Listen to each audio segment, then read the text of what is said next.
Hey y'all! Today I'm going to talk to you about how to interview like the boss that you are. I received a request from Sylvia asking me to make a video talking in specific about the APP interview process.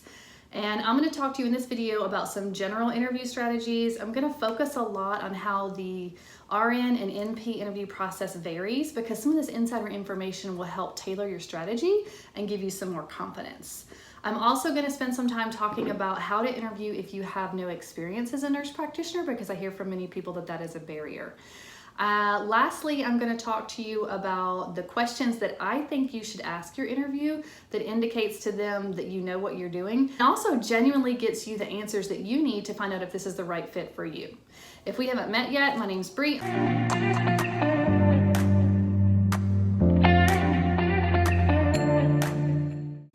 First things first, I'm going to put a link somewhere up in here to a video that I recorded earlier that kind of goes into some really heavy detail about how to interview. Granted, the video is tailored to the person who's interviewing for a master's degree program. It's an entrance interview, but I give you some really good tips on just general interview strategy. So I'm not gonna rehash that. I'm not gonna recreate the wheel. I think I will take a minute though and breeze over some of the hot topics in that video, some of the must-haves, things that you need to do to perform well in your interview. The first thing is you have got to buy this book. It is called Knock 'Em Dead, and it is a book that my husband gave me when I interviewed for my first NP job. And y'all, I read it cover to cover. I studied that thing just like I studied a textbook, and it's truly like a playbook. It sets you up for all kinds of questions that you can ask. It puts you in the mind of the interviewer. To me, that is the secret weapon. Nothing else I tell you is going to come even close to giving you a leg up as much as reading this book and doing the things it tells you to do to prepare for your interview. So again, in that other video, I go into a lot of detail about that book and what's included in it. I'm going to include a link below. If you need to, you can get it at your public library, but if you need to buy it and you want to buy it through Amazon, if you use my link below and then go on to Amazon and purchase it, I get a very small, like pennies on the dollar commission for what you purchase. So if you would do that, I would greatly appreciate it. But if not, go get it from the library. Just get it, use it. It will really seal the deal for you. Okay, so that's my first tip from that video. The second thing I talked about in that video that I think is important is what to wear to your interview. Obviously, you know to dress nicely, but I think you should have a little secret weapon. Okay, for me, great shoes, okay? Something that's a conversation piece, something that someone will remember, but it's not overpowering, something that impresses people. And y'all, I have worn these shoes I've been on so many interviews. I've worn these shoes on many of them, and I can't tell you how many times people have come up to me later and said, I remember you had those fabulous shoes. So find something that you like. For me, red is a power color, so I wear it to interviews. Find something that gives you confidence that you feel is a conversation piece. Guys, maybe a cool tie, something that shows your personality and that they'll remember you by. Other things I talk about in that video are general interview strategies. Things that you can do to bolster your confidence. At the end of it, I go through some sample questions and how I think you should respond to them. Now let's move on to the focus of this, which I think should be on understanding the inherent difference between the interview process as an RN versus as an NP, because they're fundamentally different. The first thing is, as a nurse, think about it, it's simple supply and demand. As a nurse, you are in demand. So you are a hot commodity. When you walk into that interview, you already know you've got a leg up because they need you. And I know that this kind of is cyclical. My mother told me this eons ago when I first started as a nurse and people were offering like $20,000 sign-on bonuses. And I remember thinking, wow, I can do whatever I want to do. And she was like, Brianna, just remember nursing is cyclical. Sometimes you have a lot of demand and sometimes you have less demand. And I have seen that in my 20-year career happen.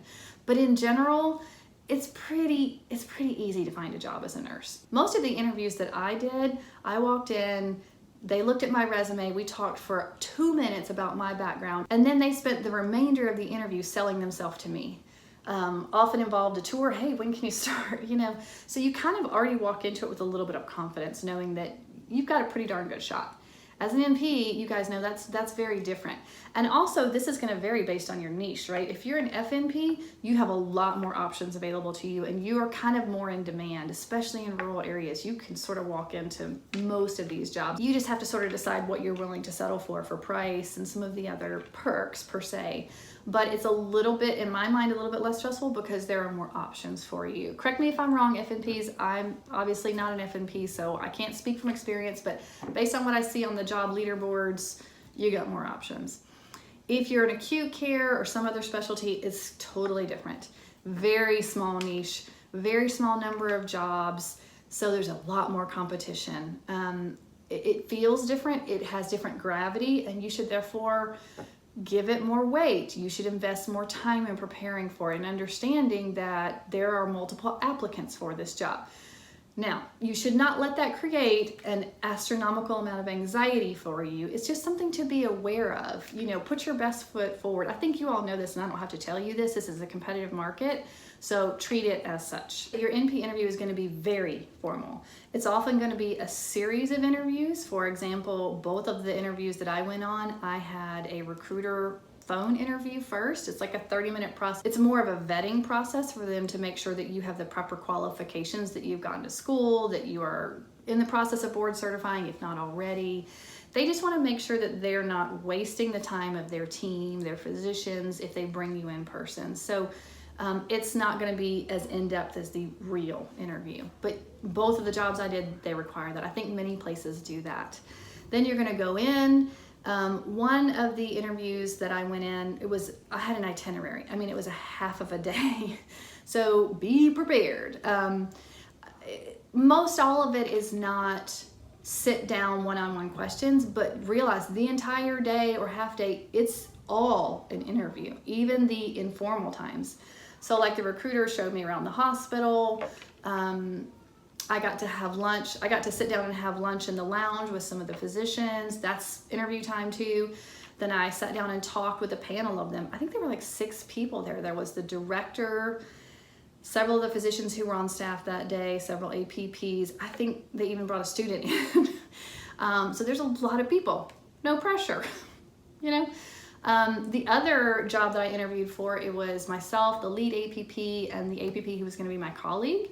I interviewed with them, and then I went and interviewed with the physician that was going to be my collaborating physician. And those interviews were a little bit different. The field that was a little bit different than the panel interview I went in for the other job. So the second interview that I'm talking about, the first part of it with the lead APP and my colleague APP, it was just a stack of papers that they went through behavioral questions. Tell me about a time when, how would you handle a situation such as, we just went through all of that. There were no clinical questions. Then when I met with the physician, it was much more about her vision for the clinic that she wanted me to have. And it was more about how we were going to collaborate, and I think more to get a feel about how she and I were going to work together. The panel interview that I went in on was much less, it was formal, but they didn't have a set series of questions. It was kind of just whatever somebody came up with off the cuff. Both of these interviews feel very much like a personality litmus test, okay? Skills and knowledge can be taught, but personality, you can't teach that. So this is segueing into my next topic, which is the fundamental difference between the job availability. So as an RN, there's high turnover. So the interview process in and of itself, while it may feel, important, it is important. That's not the right word. While it is kind of formal, it's significantly less formal than your NP position interview, because that's a much more permanent type of position. The turnover in that is very low. You're talking about a narrow niche. There are less jobs available for that. Plus, you're going to be contracted. You're going to have a salary. It's going to take you 3 months just to get credentialed. Then you're going to have probably a non-compete clause. You're going to have a bonus. There's a lot tied into you staying there. So they want you to stay, and they want to make sure that if they bring you in, you're the right person that they want to stay there. So a large part, if not most, of these interview processes to make sure that you're a good fit for the team and that the team's a good fit for you. You need to make sure it works out for you as well. So I think it's very important for you to let your personality show. If you're funny, be funny, If you're personable and relatable, be that, because they want to know how you're going to mesh with them. They're going to want to know, are you a team player? How are you going to work with your colleagues? How are you going to work with your physician? How is the workflow going to happen? I'm going to give you some specific questions to ask your interviewer at the end that's going to tie back into this. Okay, let's talk for a minute about the novice, the person who does not have experience as a nurse practitioner. I hear from a ton of people that this is a big source of anxiety, that this is a barrier to even being called back for jobs. Sometimes places won't even let you apply if you have no experience. So I know this is a source of stress for so many of you. So let me give you some things I think you can do to help lessen the blow of this. Number one, when they're asking you questions, focus real heavily on your NP clinical experience, your NP school experience. Sometimes you're not gonna be able to help it, especially if they're asking you a lot of behavioral questions and they say, tell me about a time when. Your default is gonna be to go back to your nursing experience, and while sometimes that can't be avoided and sometimes you have a really good story to share about that, you don't want all of your responses to be about that, because they're only gonna see you as a nurse. They're gonna see how much lack of experience you have in the NP role. So I really would rather you draw from your experience in your clinicals. For example, if they ask you, like, tell me about a time when you succeeded at something, try and think of a story during clinicals. I mean, I know the vast majority of your clinicals is time in which you walk around feeling like a big dummy, but there are times when you do things well. You know, if you catch something, you know, for example, I had a situation where a paraplegic patient had a Foley placed, the Foley stopped draining, the patient was hyperdynamic, the blood pressure was high, the heart rate was high, they were looking kind of like an autonomic type of situation, and the NP was troubleshooting and the nurse was troubleshooting, and we just kept giving beta blockers, and I said, well, did you make sure the Foley's draining? I don't know why it came to me, it just from my nursing experience really, but we flushed it, sure enough, it was completely occluded, started draining, all the numbers got better, and then the NP was like, oh my gosh, that's great. Those kind of things are very rare that you can actually shine like that. But if you have an experience like that, share it. Tell them about a time in which something went well during your clinical. The other thing about this that you can do is, I had very few procedures. I mean, shamefully low amount of procedures. Most of my training was done at level 1 institutions and places where there were medical residents, and so I didn't have many opportunity to do procedures. And I also am just not the kind of person who's gonna fight for a procedure. So if you haven't gotten many procedures, here's your response to them. You know, in my clinicals, I chose to focus on the medicine because I know that procedures come with time. And while I've done a couple, I anticipate that I will have lots of opportunities to do more over time. But the chance to focus on the art of medicine, that's an opportunity that I can't get back, and the experience is a very short period of time. So I chose to focus on that instead. Okay, so let's move on to what questions I think you should ask them. These are questions that you need to know to make sure that this is the right fit for you, number one, but these are also the questions that clue into them that you know what you're doing and you got it going on. One thing you want to ask is, what's the workflow like? How do they work as a group?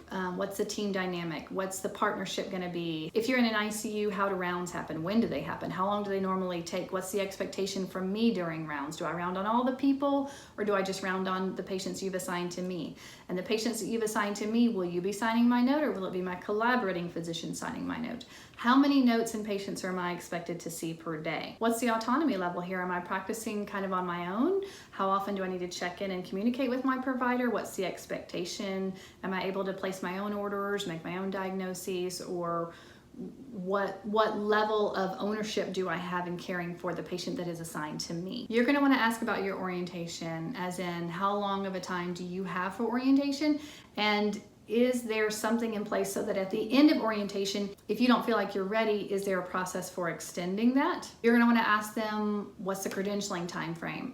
One place that I work at, it took 3 months. One place I work at, it took 6 months, and it was absolute torture.